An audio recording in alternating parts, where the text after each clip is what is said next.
can get quite lonely on the tour because you're traveling for multiple weeks in a year. The truth about Emma Raducanu's new boyfriend.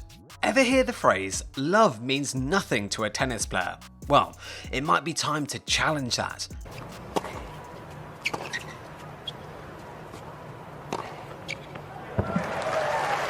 Emma Raducanu, our tennis darling, seems to be serving up more than just aces on the court. She's been spotted with a certain billionaire, Carlo Agostinelli. But who really is this guy?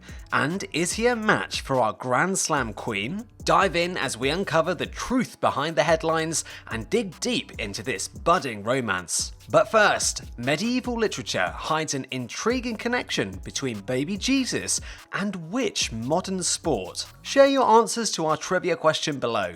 We'll try to reply to as many comments as we can. And as always, if this video serves up some tennis joy, volley that like button and backhand a subscribe for more ace-worthy tennis content like this.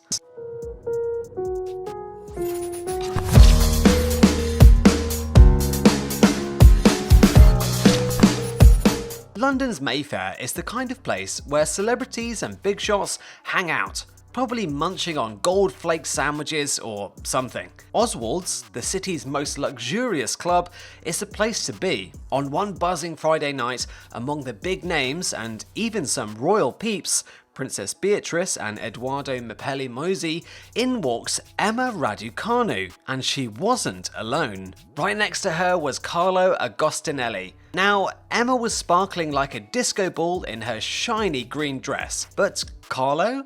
He wasn't left in the shadows. He was all dapper in a snazzy navy getup and, oh, those shoes. Velvet slippers with a quirky green palm tree embroidered on them. It's like he walked right out of a fashion-forward tropical island.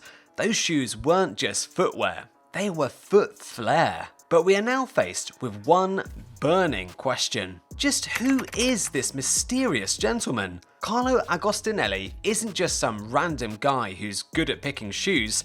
This lad's got layers. For starters, Carlo is an alumni of the oh-so-posh Harrow School. And not just any student, mind you, but the head boy. And if you're wondering, yep, Harrow costs a small fortune, over £15,000 a term. So, you know, Carlo's no stranger to the bougie life. But wait, there's more. His dad, Robert Agostinelli, isn't just rolling in dough, he's swimming in it. With $1 billion in the bank, a history with Goldman Sachs, and a wild attempt to buy the Liverpool Football Club, you could say he's kinda a big deal. There are even whispers he's hobnobbed with big shots like George Bush and Nicolas Sarkozy. Talk about a loaded family tree. Now back to Carlo. After his schooling at Harrow, he packed his bags and zoomed off to Stanford University. And not to just hit the books, though he did study international relations. He was also bending it like Beckham on the soccer field. He even posted about his soccer mates on Instagram, saying, "To my Stanford teammates, you guys have been my everything for the last 4 years. Competing alongside my brothers is something I will remember for the rest of my life." Aww. Let's toss in another spicy tidbit. Carlo's sister, Eloise, reality TV's darling from Made in Chelsea. She once dated Jamie Ling, and thanks to her, we got one of the show's most iconic moments. The whole "I don't speak snake" drama, all thanks to her. So, you see, between fancy schools, footy, and family shenanigans, Carlo is quite the character. With all the buzz around them, let's try to piece together their relationship timeline. First off, we had those Instagram posts. Both Emma and Carlo, on separate occasions, dropped breadcrumbs from a sun-kissed vacation in Mexico. It could have been brushed off as a coincidence until keen-eyed fans joined the dots between their photos. Then came their Grecian getaway. Pictures might speak 1,000 words, but sometimes what's left unsaid speaks volumes. Their individual snaps from the idyllic Greek landscapes almost scream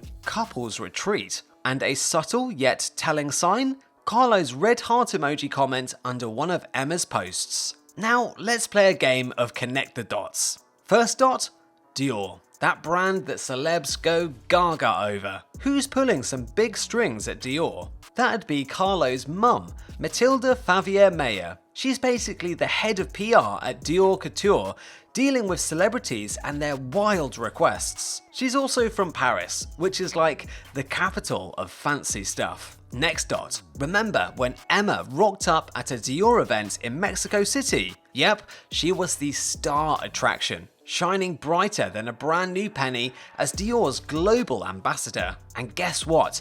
This was right after she had some surgeries. My first bag that I ever owned and actually wore was a Dior bag. Talk about making a strong comeback. And given Carlo's family ties to Dior, it's like 1 + 1. You do the math. Now, let's jump to the London scene. Emma's been spotted more than once hanging around a £2 million mansion in Kensington. And who owns that place? None other than our boy Carlo. A few whispers here, some Instagram photos there, and the grapevines are buzz with talk of a blossoming romance. Oh, and just to add a cherry on top, the two were seen shopping together at Whole Foods on July the 12th. Nothing says couple vibes like picking out avocados together. Am I right or am I right? Beyond the romance, there's Carlo's intriguing world. His Harrow background already places him among Britain's elite, but there's more to him than posh schooling. Carlo's passion for sports, evident from his soccer days at Stanford, makes him more relatable. The Agostinelli name carries weight.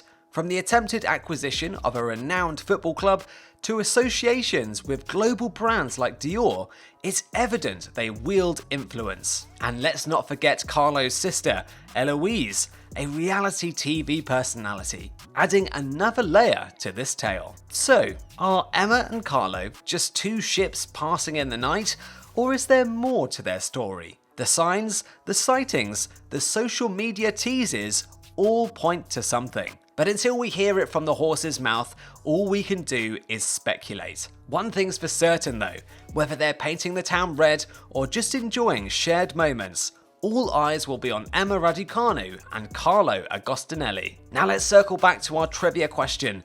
Medieval literature hides an intriguing connection between baby Jesus and which modern sport? Well, here's the answer.